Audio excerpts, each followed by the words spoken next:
Pour le 20h30, voici les titres de l'actualité. Situation sécuritaire à Brazzaville. Le groupe de répression du banditisme vient de mettre la main sur 17 malfrats dits bébés noirs. Ils ont été présentés ce lundi au public par le directeur départemental de la police. Et puis prévu ce lundi, la session de reprise de l'ENAM n'a pas eu lieu. Les apprenants ont pur et simplement refusé de se plier à cet exercice. Ils ont monté au créneau pour marquer leur indignation. Enfin, lancement officiel ce lundi du programme de lutte contre la Covid-19.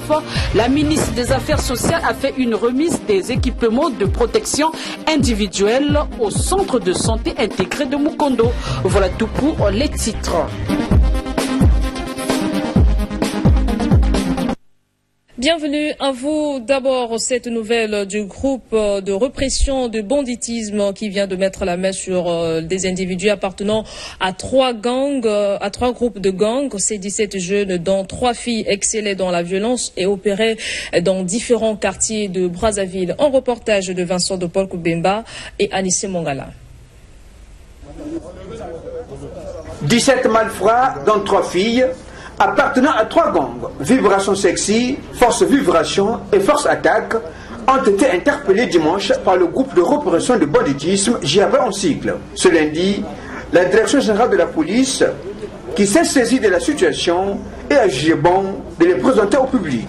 Le directeur départemental de la police sur les raisons de leur interpellation.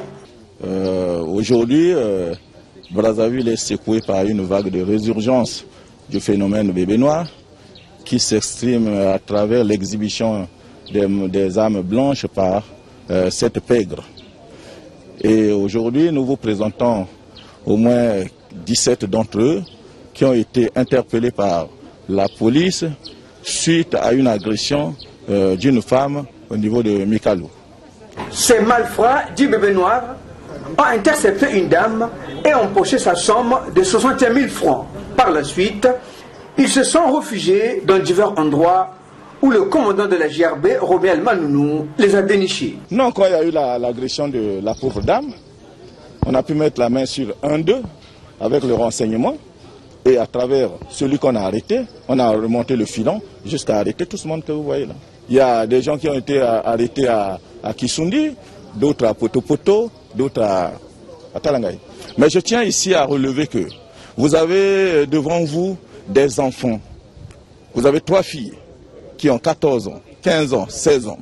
Ce sont des enfants qui sont supposés être encore sous le toit des parents. Mais d'où vient-il que les parents ne savent même pas où se trouvent ces filles? Voyez comment elles portent les tatouages. Ça veut dire qu'il y a une démission des parents. Curieusement, tout le monde s'en plaint. Tout le monde se plaint du phénomène de bébé noir. Mais en amont, nous parents, qu'est-ce que nous faisons? Ce n'est pas un problème de la police. C'est un problème transversal qu'il faut trouver des solutions ensemble. Mais la première solution, c'est l'encadrement des enfants par les parents.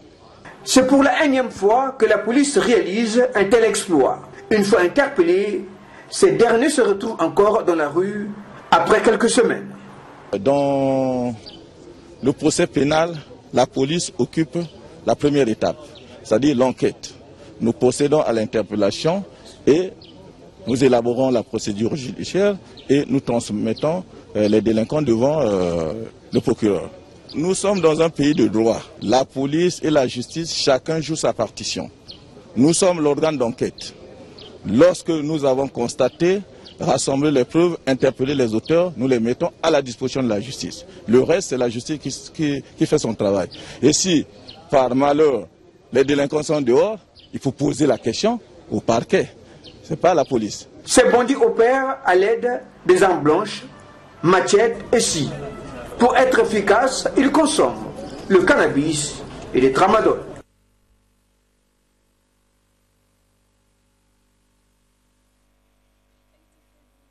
Ce lundi 22 février, je parle de la session de reprise de l'ENMA qui n'a plus eu lieu. Les apprenants qui n'entendent pas refaire cette évaluation sont montés au créneau. Ils disent non à la reprise d'une quelconque session.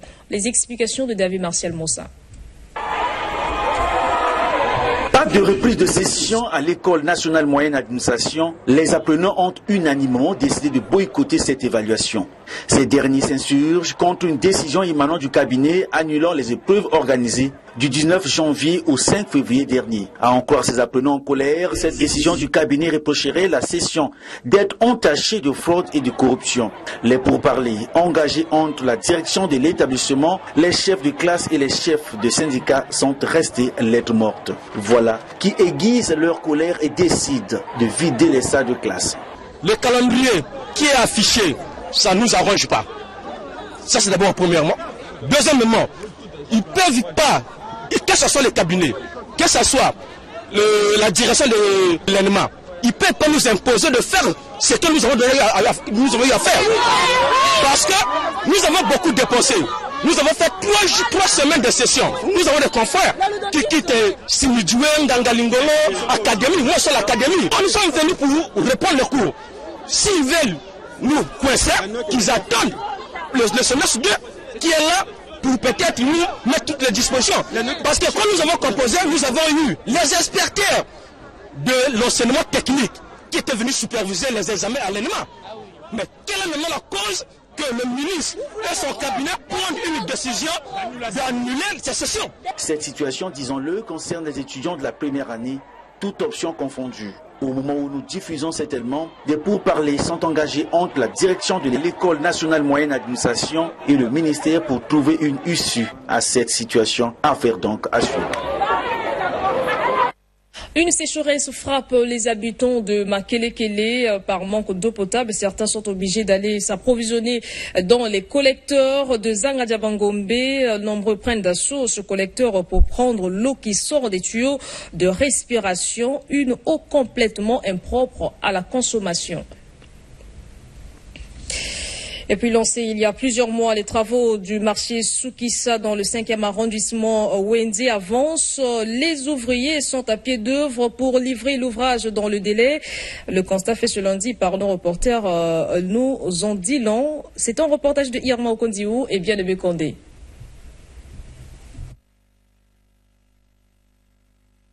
Exécuté par la société Erico, une société qui œuvre dans les travaux de bâtiments et génie civil, les travaux du marché domanial de Soukissa, un quartier du 5e arrondissement Wende, avancent à pas de géant. Ici, malgré les difficultés liées aux intempéries, les ouvriers sont à pied d'œuvre et donnent le meilleur d'eux-mêmes. Ce dans l'intérêt de livrer l'ouvrage, qui est presque arrivé à hauteur de 90% d'exécution d'ici mars prochain. Actuellement, nous avons fini les 2 bâtiments, le bâtiment boutique qui est là-bas et le bâtiment administratif. Donc nous avons fini également les toilettes publiques qui sont de l'autre côté. Vous allez voir, tout le système d'assainissement est connecté. Nous avons entamé également les caniveaux qui sont tout autour du projet.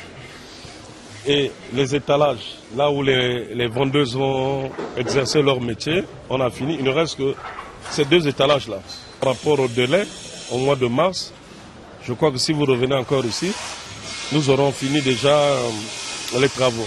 Par la même occasion, le directeur des opérations de la société Erico lance un appel à l'endroit des populations afin de maintenir en bon état ce marché une fois les travaux terminés. C'est un bijou que le chef de l'État leur a donné, hein, quitte à eux, dès que ça prendra fin au mois de mars, de bien l'utiliser et de bien conserver ce marché, parce que le marché Soukissa fait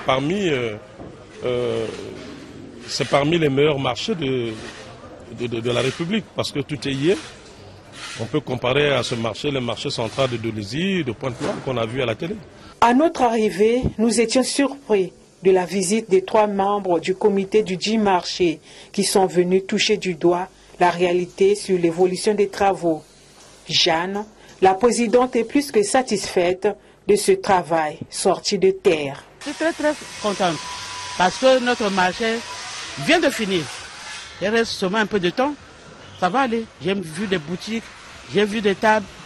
il ne reste plus grand-chose à travailler. Du côté du quartier Mukundingwaka, sur l'avenue Bernard Chimbambelela, dans le 2e arrondissement Bas-Congo, les travaux de pavage des voiries urbaines s'exécutent normalement. Le quartier se métamorphose au grand bonheur des populations. Le projet de développement urbain et de restructuration des quartiers précaires, en sigle DURCAP, est financé par la Banque mondiale. Ce projet, rappelons-le, s'articule autour de 3 composantes, parmi lesquelles l'intégration et la restructuration des quartiers précaires de 2 grandes agglomérations du pays, à savoir Brazzaville et Pointe-Noire.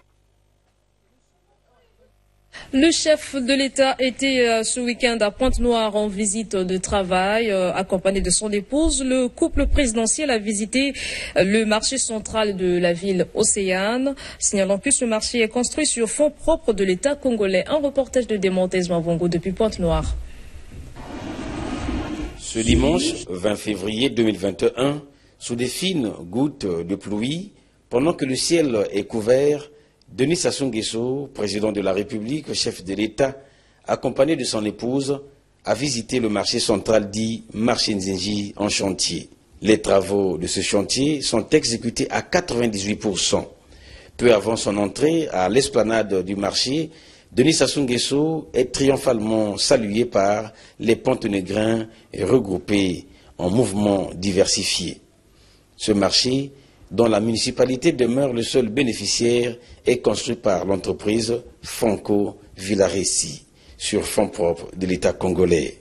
Au total, 14 635 19 francs CFA ont été déboursés pour la réalisation de ce joyau moderne.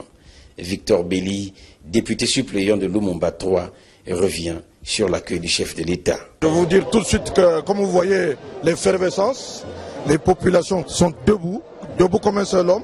Et Lumumba 3 particulièrement est mobilisé depuis l'arrivée du président. On l'a accompagné jusqu'à Fouta et maintenant nous sommes présents au marché central qui est dans notre circonscription. Beaucoup de mamans nourrissent des familles à partir de ce marché. Donc nous pensons qu'effectivement avec l'inauguration de ce premier module, ça donnera de l'emploi à nos mamans et peut-être à certains jeunes qui également exercent ici aux alentours du marché. Le marché moderne de Pointe-Noire est construit sur son ancien site avec une superficie globale de 14 634 mètres carrés.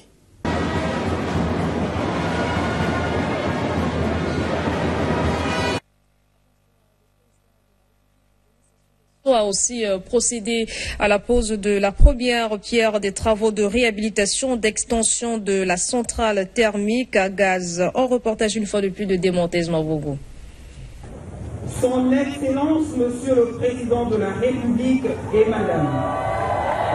Dans la poursuite de l'œuvre de la chaîne de production du boulevard énergétique au Congo, le chef de l'État, Denis Sassou Nguesso, a procédé ce dimanche à la pose de la première pierre des travaux d'extension de la centrale thermique, autrement centrale à gaz de Ngeno. Les membres du gouvernement, dont le Premier ministre Clément Mwamba, les parlementaires et les corps constitués départementaux de Pointe-Noire et du Kwilu, tous étaient présents pour accompagner le chef de l'État. Le décor ainsi planté, les invités ont suivi, premièrement, la projection écran de la présentation de la société AXA Énergie Congo, responsabilisée pour conduire en 3 ans les travaux de cette centrale thermique. La production écologique que fera cette société aboutira à une capacité de 270 MW. AXA, de nos jours fournisseur d'énergie mondiale, propose la construction des centrales innovantes à des coûts réduits. Une seule allocution a circonscrit l'événement, celle du ministre de l'Énergie et de l'Hydraulique, Serge Blaise Zoniaba. Mesdames et Messieurs, le lancement ce jour des travaux de réhabilitation et d'extension de la centrale électrique de Ngeno, par son Excellence, Monsieur le Président de la République, chef de l'État, signe la fin du processus de dégradation d'un important élément du patrimoine public électrique. Autrement dit, il marque la renaissance de la centrale afin qu'elle puisse jouer le rôle pour lequel elle avait été créée. Mise en service en 2002, cette centrale thermique est à l'arrêt depuis 2013.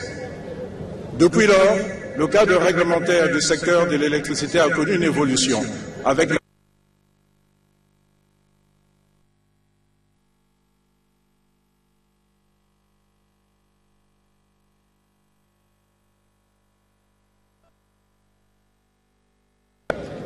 Après une collaboration infructueuse avec la société Kuilu Power SA, le gouvernement s'est mis à la recherche d'un gestionnaire délégué ayant les capacités de gérer la CED dans le cadre d'un contrat de concession international lancé le 30 avril 2020, reçu 3 dossiers de candidature, dont celui de AXA Energy Company Congo qui remporta la mise. C'est une filiale d'AXA Energy Company, société de droit turc qui est déjà présente sur le continent africain, au Ghana, au Mali, à Madagascar, au Cameroun.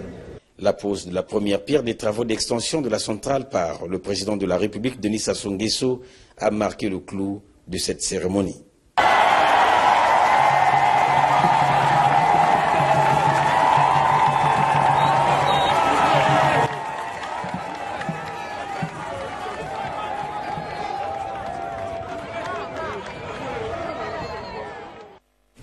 Restons toujours dans le département de Pointe-Noire où le chef de l'État a également posé la première pierre des travaux de construction de la raffinerie de Mfuta dans la préfecture de Tiambandassi.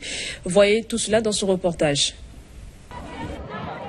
C'est à Mfuta, dans la sous-préfecture de Tiambandassi à Pointe-Noire, que le président de la République, chef de l'État, Denis Sassou Nguesso, a posé ce dimanche 20 février 2021 la première pierre des travaux de construction de la raffinerie Atlantique Petrochimie SA.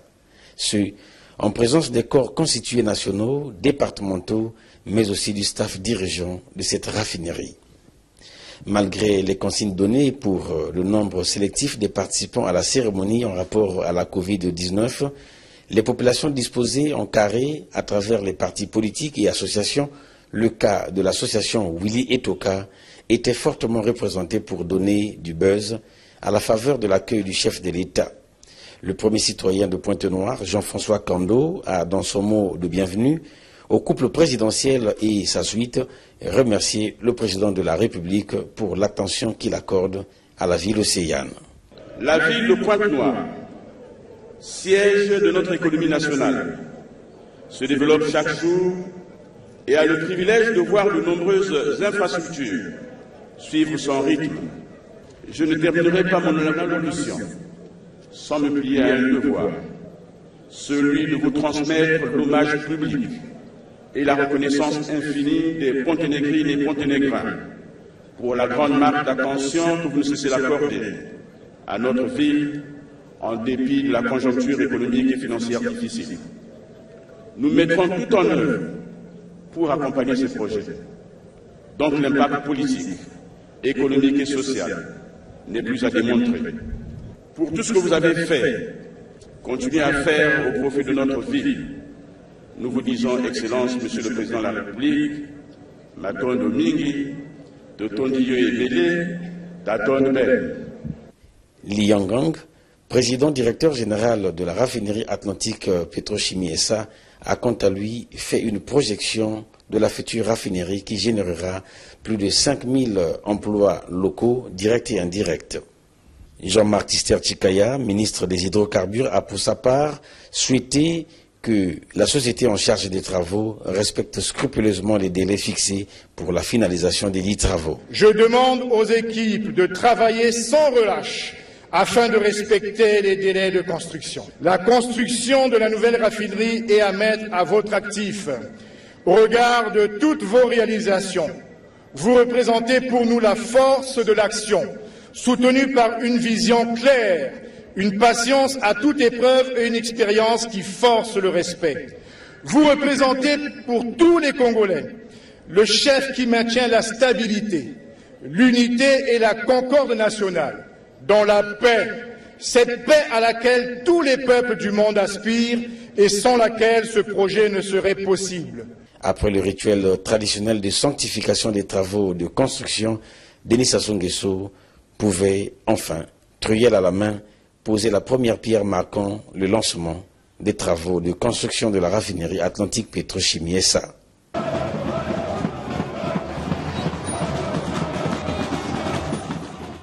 L'actualité ce lundi, c'est aussi le lancement officiel du programme de lutte contre la Covid-19.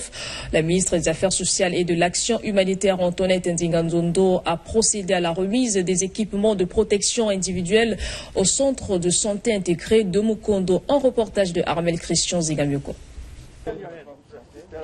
Avec cette dotation de masques chirurgicaux, gants, blouses, gel hydroalcoolique, thermoflash et autres équipements de protection individuelle, le projet de lutte contre la Covid-19 au Congo peut officiellement démarrer. La première structure bénéficiaire, le centre de santé intégré de Mukondo.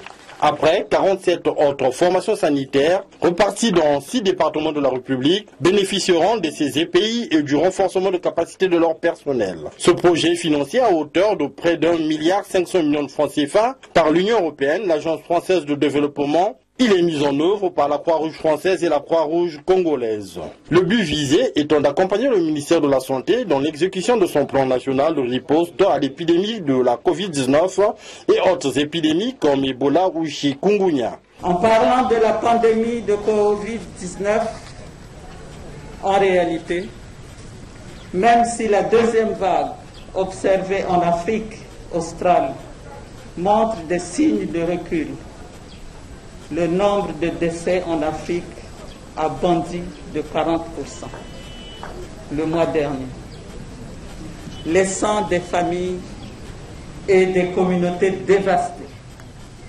Et au Congo, nous acheminons vers 9000 cas confirmés. La bataille n'est pas encore gagnée. Le présent projet pourra apporter un soulagement dans la réponse épidémiologique à base communautaire.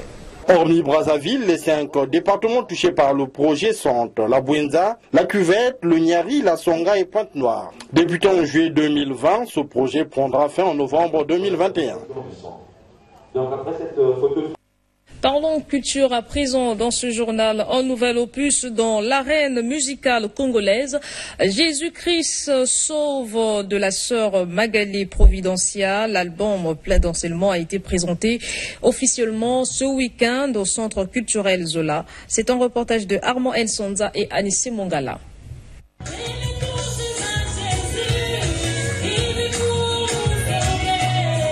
Jésus-Christ sauve. Premier coup d'essai de Magali et Providencia qui se porte déjà bien sur les réseaux sociaux. Lors de la présentation officielle de l'album, l'artiste a marqué le public par la profondeur des textes très édifiants.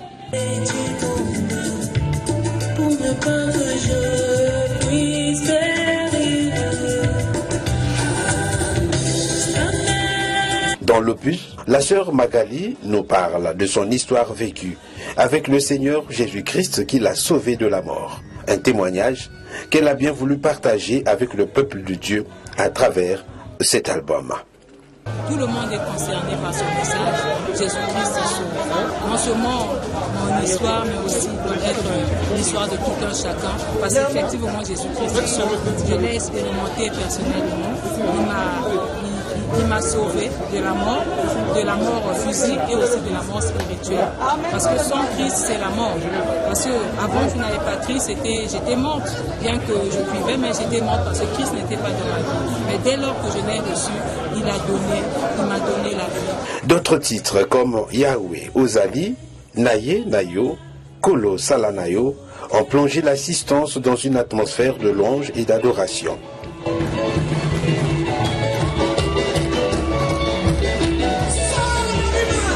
La participation de la sœur Credo, autrement appelée Maman Credo, l'une des figures de la chanson chrétienne au Congo, a apporté un plus à l'album.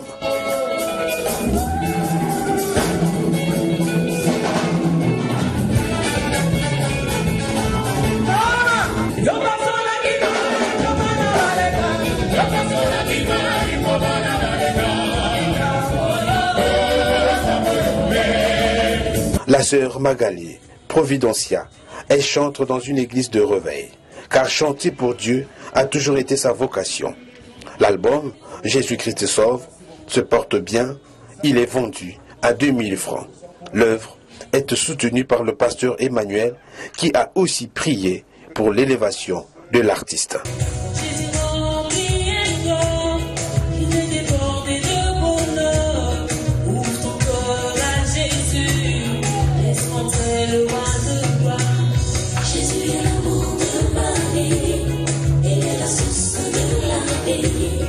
Changeons de chapitre à présent. Une messe d'action de grâce en mémoire du président directeur général Pierre Otto Bongo a été dite ce dimanche. Une cérémonie qui a été marquée par plusieurs témoignages. Voyez tout cela dans ce commentaire de David Martial Moussa. Visionnaire par ses œuvres, un industriel de notoriété internationale et génie dans le domaine des affaires, cela fait exactement 40 jours que le PDG Pierre Otto Bongo a été arraché à l'affection des siens. Et ce 21 février, sa famille sous la houlette de la veuve Annie-Carmel Otto Bongo s'est souvenue de lui, cet homme au grand cœur, altruiste et grand humaniste. Ce, à la faveur d'un culte d'action de grâce marqué par plusieurs temps forts d'abord, des témoignages où les qualités de l'illustre disparu ont été mises en exergue. S'en est suivi le rituel où l'effigie de l'illustre disparu a été ôtée du fauteuil qu'il occupait de son vivant aux côtés de Annie-Carmel Otto Bongo, acte qui symbolise la séparation entre les deux êtres. Enfin, le rituel de consécration du prophète des nations par le collège des pasteurs du corps du Christ, geste qui consacre la reprise officielle des activités du prophète au sein de l'église cité du roi des rois. Malgré le fait que nous pleurons M. Otto, je pleure mon mari, la famille pleure M. Otto, mais nous voyons autour de nous qu'il y a des personnes qui nous aiment, qui nous soutiennent, qui se souviennent du bien qu'il a fait, et nous sommes heureux et nous bénissons l'Éternel. Et ceux qui n'ont pas pu être là, nous disons aussi merci. Merci, parce que certainement ils ne sont pas là parce qu'ils ont été occupés. C'est simplement leur donner un message d'amour, d'espérance, en leur disant que Papa Pierre, qui était leur papa, a été aimé par les hommes. Quoi qu'il en soit, son œuvre restera immortelle. La fondation est déjà en marche, les choses sont déjà en marche. Pierre nous a laissé des valeurs, et ce qui contribue justement à la force de l'entreprise de l'homme. Nous avons l'espérance que Dieu va être avec nous et que d'ici quelques mois, le lancement de la fondation se fera de façon officielle. Mais n'empêche que nous œuvrons dans l'humanitaire depuis quelques années. Ça ne porte pas la fondation Otto, mais ça porte la fondation chrétienne d'action humanitaire. Donc ça sera une continuité des œuvres que lui-même, le PDG de son vivant, avait déjà commencé. Et nous allons simplement continuer. Donc dans quelques mois, la sortie officielle se fera. Ainsi, comme le disent les Écritures dans le livre d'Apocalypse 14 au verset 13, « Heureux dès à présent les morts qui meurent dans le Seigneur, oui, dit l'Esprit, afin qu'ils se reposent de leurs travaux, car leurs œuvres les suivent. » Enfin, sport, c'est en régime internat que les Diables Rouges, cadets et juniors, préparent les championnats d'Afrique des nations de handball qui vont se dérouler au Maroc. 42 joueurs issus de la détection du pôle de Brazzaville et de Pointe-Noire sont déjà en plein chantier au gymnase Nicole Oba. Les explications de Donald Goma, Audouard Sidabira et Henri Mavambo. Après la détection de Brazzaville et celle de Pointe-Noire, place à présent à la fusion. Depuis quelques jours, 42 Diables Rouges, cadets et juniors ont pris quartier au gymnase Nicole Oba à Talangaï, où ils affûtent leurs armes sous la houlette de Guy Bertrand Maungu, le sélectionneur national. De cette fusion sortiront les deux sélections cadettes et juniors. Cette préparation se déroule sous l'œil vigilant du tout nouveau directeur technique national. Le temps est en cours. On a essayé de faire ce que nous appelons c'est de mélanger tout le travail technique, physique et tactique à l'intérieur des séances. Et c'est ce qui est d'ailleurs autorisé, insérer la partie physique, dans l'impact physique dans le travail technique et tactique pour que les enfants s'adaptent rapidement. Parce qu'il nous reste pratiquement une semaine de préparation. Peut-être les cadets auront le temps de se préparer plus que les juniors, parce que les juniors vont commencer du 6 au 13. Pendant que les juniors vont commencer la compétition, les cadets vont continuer à se préparer. Donc eux, ils ont plus de temps de préparation par rapport aux juniors. Mais nous faisons tout le travail ensemble et les juniors et les cadets s'entraînent ensemble pour que nous puissions d'ici dans une semaine, je crois que d'ici le 1er mai, nous allons rendre compte au département de ce que nous avons fait jusque-là et leur dire que nous sommes prêts pour affronter la compétition. Après 3 jours de travail acharné, la direction technique nationale a organisé quelques rencontres amicales pour justement peaufiner la préparation et retenir les Diables Rouges susceptibles d'aller défendre avec brio les couleurs du Congo au Maroc. Et cette série de matchs amicaux a démarré dimanche. Le premier match test a opposé les Diables Rouges cadets au reste du monde. Par rapport au travail qu'on est en train de faire, que le coach est en train de nous donner là, vraiment, on va essayer, on va essayer de chercher entre la première place et la 5e, vraiment, même viser le podium s'il le faut. Tout juste après, ce sont les juniors qui ont livré leur premier match test avec les Diables Rouges seniors de Brazzaville, mélangés avec quelques professionnels du Maroc en vacances à Brazzaville. On rappelle, les Diables Rouges cadets représenteront le Congo au championnat d'Afrique des Nations de la catégorie prévu à Agadir au Maroc du 9 au 14 mars prochain.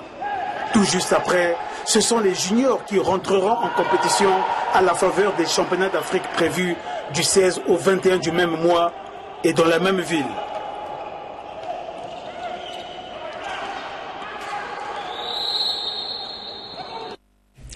Ainsi s'achève cette session d'information. Merci de l'avoir suivi. Excellente suite de programmes sur notre chaîne.